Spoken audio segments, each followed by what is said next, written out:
Welcome to the Coach and Crew Show. This is now our third year covering Major League Soccer. It's the Coach and Crew Show. I am the coach. Part of the crew, we have Tantor here. We're probably the two biggest soccer followers out of our group. And this is, like I mentioned, our year 3 of coverage. And we're going to do a little preview of the 2022 season and just give everyone our predictions and our thoughts and analysis. Let's start with the bigger picture. And Phil, I looked at the Vegas odds. The traditional front runners seem to find their way back to the top. Some of the front runners include LAFC, New England, Columbus, and then surprise, surprise, Seattle. So let's take those squads out. Who do you see this year being as a possible front runner? I can't choose Seattle like everybody else. The way MLS works is that organizations win championships. Teams don't win it. It's organizations, because it's such a fluid season. It's a long season, and it's very fluid, where basically the team, the players on the field and the coaching staff are often at odds with the front office, which is trying to make money by developing players now and selling them. So that's two different goals there, and sometimes they don't correspond with what you're supposed to do.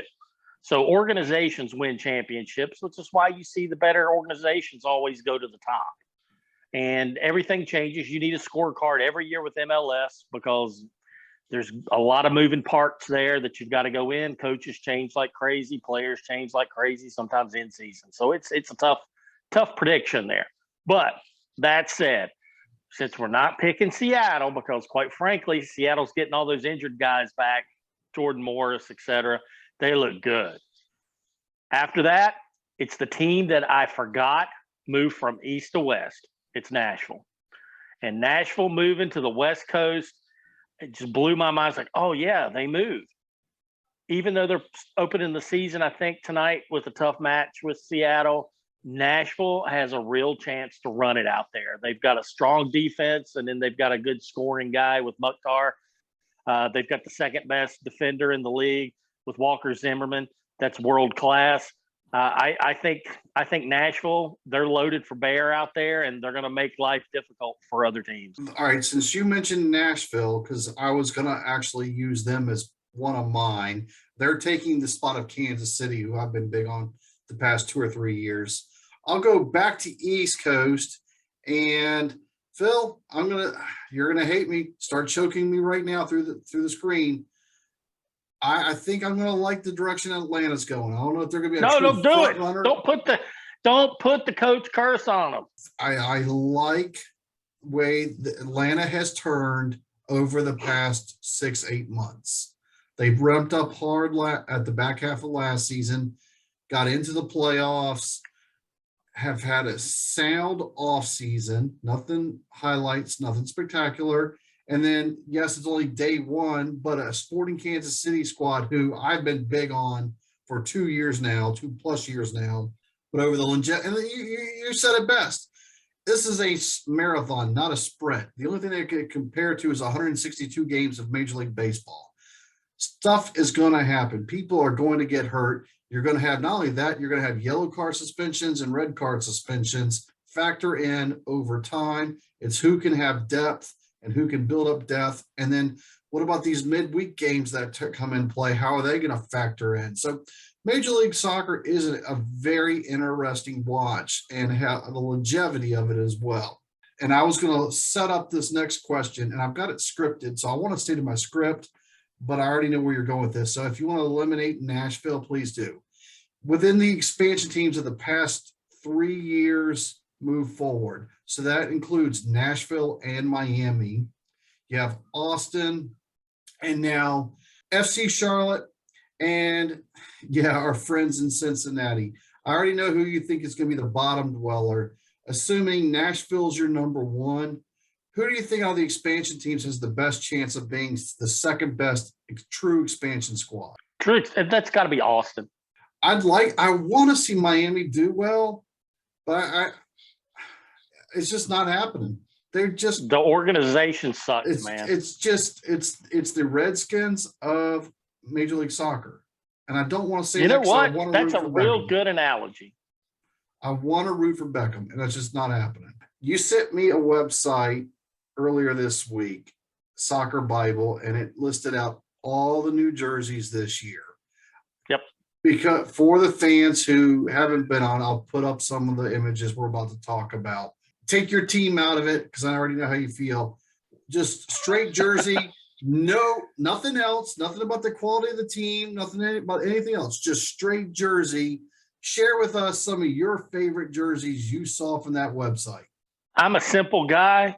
The top three, in my opinion, LAFC, you can't go wrong with black and gold. It's perfect. Was it Houston that's black on black? That's my favorite one. And I think you can't go wrong on that. And then for whatever reason, I like Portland. I like that, whatever color that is and whatever design that is.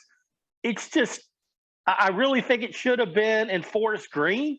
That's the argument I was texting you. Yes. And I mean, I would like that style for my team. I mean, have that and Atlanta United in red or gold would be just badass.